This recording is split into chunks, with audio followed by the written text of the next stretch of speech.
اے عزیز جان تو کہ غصہ سے کینہ پیدا ہوتا ہے اور کینہ سے حسد اور حسد من جملہ مہلکات ہے۔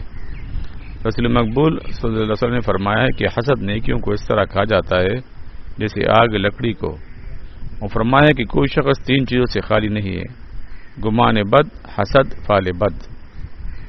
اور میں بتاؤں کہ اس کا علاج کیا ہے؟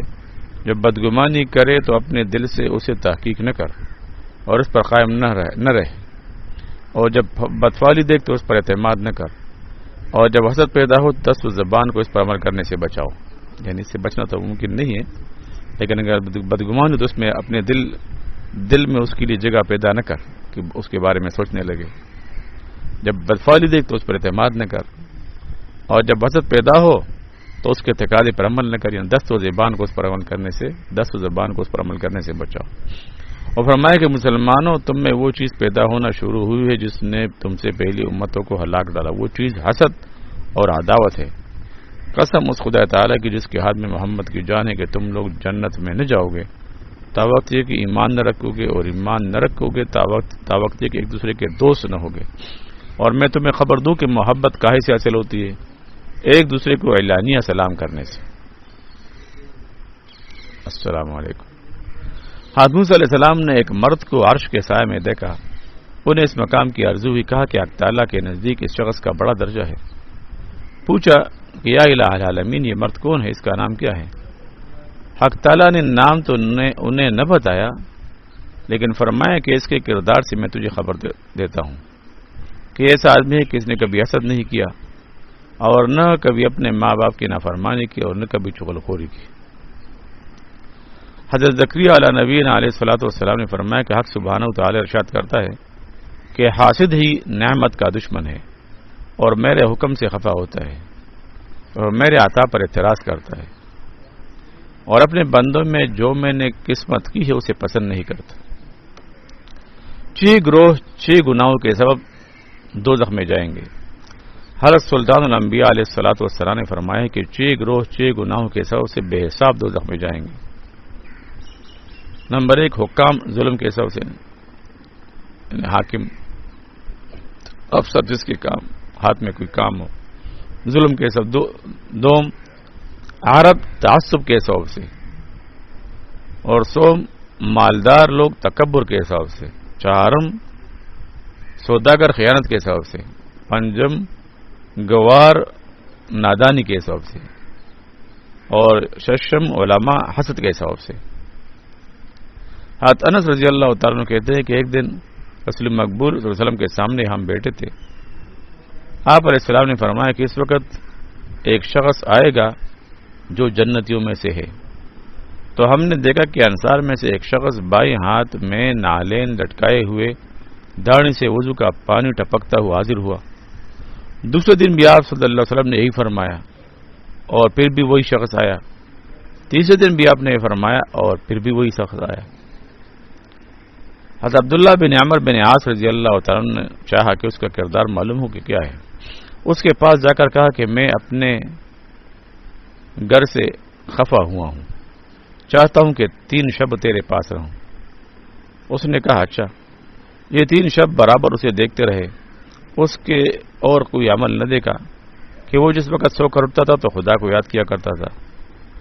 تب انہوں نے کہا کہ رسول مقبول صلی اللہ علیہ وسلم نے تیرے حق میں فرمایا تھا، میں نے چاہا کہ تیرا عمل معلوم کروں، اس لیے میں تمہارے پاس آیا تھا۔ اس نے کہا میرا تو یہی عمل ہے جو تم نے دیکھا۔ لیکن جب واپسی کے لیے جانے لگا تو اس نے پکار اور کہنے لگا ایک بات اور بھی ہے کہ میں نے زندگی بھر کسی سے حسد نہیں کیا۔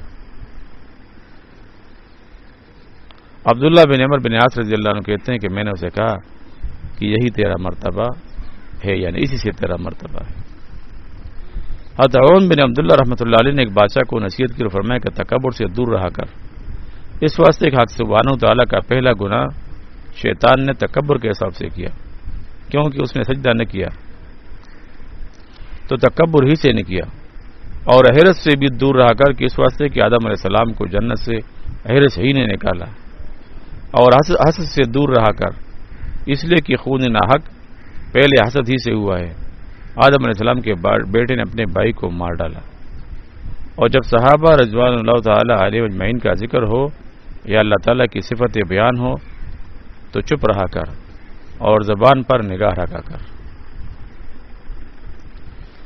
حضرت بکر بن عبداللہ رحمۃ اللہ علیہ کہتے کہ ایک مرد بادشاہ کے سامنے ہر روز کھڑا ہو کر کہا کرتا تھا کہ نیکوں کے ساتھ نیکی کر، کیونکہ بد کردار کو اس کا کردار ہی کافی ہے، اسے اس کے کردار پر چھوڑ دے۔ بادشاہ اس بات کے حساب سے اسے عزیز رکھتا تھا۔ ایک آدمی نے اس سے حسد کی اور بادشاہ سے کیجیے کہ شخص کہتا ہے کہ بادشاہ گندا دہن ہے، اس کے منہ سے بدبو آتی ہے۔ بادشاہ نے پوچھا کہ اس کی کیا دلیل ہے؟ اس نے کہا آپ اس شخص کو اپنے پاس بلا کر دیکھ لیجئے، یہ اپنی ناک پر ہاتھ رکھ لے گا۔ وہ حاسد آیا، اس نے اس شخص کو اپنے گھر لے جا کر لہسن کھلایا۔ بادشاہ نے اس شخص کو اپنے پاس بلایا، اس نے اپنا ہاتھ منہ پر رکھ لیا کہ بادشاہ کی ناک میں لہسن کی بو نہ جائے۔ بادشاہ سمجھا کہ اس آدمی نے سچ کہا تھا، اور بادشاہ کی عادت تھی کہ باری خلعت اور بڑے انعام کے سوا اور کچھ حکم اپنے دستخط خاص سے نہ لکھتا تھا۔ ایک عامل کو لکھا کہ اس خط پہنچانے والے کا سر کاٹ کر اور اس کی کال میں بس بھر کر میرے پاس بھیج دے، اور مہر کر کے اسی شخص کو خط دے دیا، یعنی اس حاسد کو۔ جب وہ باہر نکلا تو اس حاسد نے اسے دیکھا، پوچھا یہ کیا ہے؟ اس نے کہا خلعت ہے۔ حاسد بولا مجھے دے، اس نے دے دیا۔ وہ لے کر عامل کے پاس گیا، اس نے کہا اس خط میں تجھے قتل کر کے تیری کال میں بس بھرنے کا حکم ہے۔ بولا سبحان اللہ، یہ حکم دوسرے شخص کے حق میں لکھا ہے، تم بادشاہ سے پھر پوچھ لو۔ عامل نے کہا کہ مجھے دوبارہ بادشاہ سے پوچھنے کی جرت نہیں، میں تو تمہیں ہی قتل کروں گا۔ غرض یہ کہ اس نے اس حاسد کو قتل کر ڈالا۔ اور یہ دوسرا شخص عادت کے موافق دوسرے دن جا کر بادشاہ کے سامنے پھر کھڑا ہوا، اور روز جو کہا کرتا تھا وہی کہنے لگا۔ بادشاہ کو تعجب ہوا، پوچھا تو نے اس خط کا کیا کیا؟ بولا کہ وہ تو فلانے آدمی نے مجھ سے مانگا تھا، میں نے دے دیا۔ بادشاہ نے کہا کہ وہ تو مجھ سے کہہ دیتا کہ تو نے ایسا ایسا کہا ہے۔ اس نے عرض کی کہ میں نے کبھی نہیں کہا۔ بادشاہ نے کہا کہ پھر تو نے منہ اور ناک پر ہاتھ کیوں رکھا تھا؟ اس نے کہا کہ اس آدمی نے مجھے لہسن کھلایا تھا۔ بادشاہ نے کہا کہ ہر روز تو یہی کہا کرتا ہے کہ بد کردار کو اس کا فعل ہی کافی ہے، تو واقعی وہ بد کردار تو اس کو اس کا بد کردار ہی کافی ہو گیا۔ حضرت ابن سیرین رحمۃ اللہ علیہ کہتے ہیں کہ دنیا کے باب میں نے کسی سے حسد نہیں کیا، اس واسطے کہ اگر وہ شخص جنتی ہے تو نعمت جنت میں ہوں گی، اس کے مقابلے دنیا کی کیا حقیقت ہے، اور اگر دوزخی ہے تو چونکہ آگ میں جلے گا، اسے اس نعمت سے کیا فائدہ۔ حسن بصری رحمۃ اللہ علیہ سے ایک شخص نے پوچھا کہ مسلمان حسد کرتا ہے؟ فرمایا کہ حضرت یعقوب علیہ نبینا علیہ الصلوۃ والسلام کے بیٹے کو کیا تو بھول گیا؟ اگر سیدھا میں ایسا رنج ہے کہ معاملہ کرنے سے نہیں نکلتا تو وہ نقصان نہیں کرتا، لیکن اگر آدمی کو نقصان پہنچانا شروع کر دیا تو پھر حسد میں آئے گا۔ دل میں ہے تو ٹھیک ہے، لیکن اگر اس کو نقصان پہنچانا۔ ابو درداء رضی اللہ تعالیٰ عنہ کہتے کہ جو موت کو بہت یاد کرتا ہے وہ نہ خوش ہوتا ہے اور نہ حسد کرتا ہے۔ اے عزیز جان تو کہ حسد اسے کہتے ہیں کہ کسی کو کوئی نعمت ملے اور تجھے برا معلوم ہو تو چاہیے کہ اور تو چاہے کہ یہ نعمت اس کے پاس سے جاتی رہے۔ احادیث کی روح سے یہ حرام ہے، اس دلیل سے بھی کہ یہ حکم الہی سے ناراضی ہے، کیونکہ جو نعمت تجھے نہ مل جائے دوسرے کے پاس سے تو اس کا زوال چاہتا ہے تو خباثت کے سوا یہ اور کیا چیز ہے۔ لیکن اگر تو یہ چاہے کہ مجھے بھی ایسی نعمت ملے اور اس کے پاس سے بھی زائل نہ ہو تو اسے غبطہ کہتے ہیں۔ یہ اگر دین کے کام میں ہو تو اچھی بات ہے اور واجب ہے، اس واسطے کہ اللہ تعالیٰ نے ارشاد فرمایا ہے وفی ذلک فلیتنافس المتنافسون، فرمایا سابقوا الی مغفرۃ من ربکم، یعنی تم اپنے آپ کو آخرت کے معاملے میں ایک دوسرے سے آگے بڑھاؤ۔ رسول مقبول صلی اللہ علیہ وسلم نے فرمایا کہ حسد نہیں ہے مگر دو چیزوں میں، ایک تو یہ کہ کسی کو اللہ تعالیٰ مال اور علم دونوں عنایت فرمائے اور وہ اپنے مال کو علم کے موافق کام میں لائے، اور دوسرا یہ کہ کسی کو علم بے مال کے مرحمت کرے اور یہ کہے کہ اگر اللہ تعالیٰ مجھے بھی مال عطا فرماتا تو میں بھی اس کی طرف خرچ پھیلاتا، تو یہ دونوں شخص ثواب میں برابر ہیں۔ اور اگر کوئی شخص مال کو گناہ میں صرف کرے اور دوسرا کہے کہ اگر میرے پاس مال ہوتا تو میں بھی یوں ہی صرف کرتا، تو یہ دونوں شخص گناہ میں برابر ہیں۔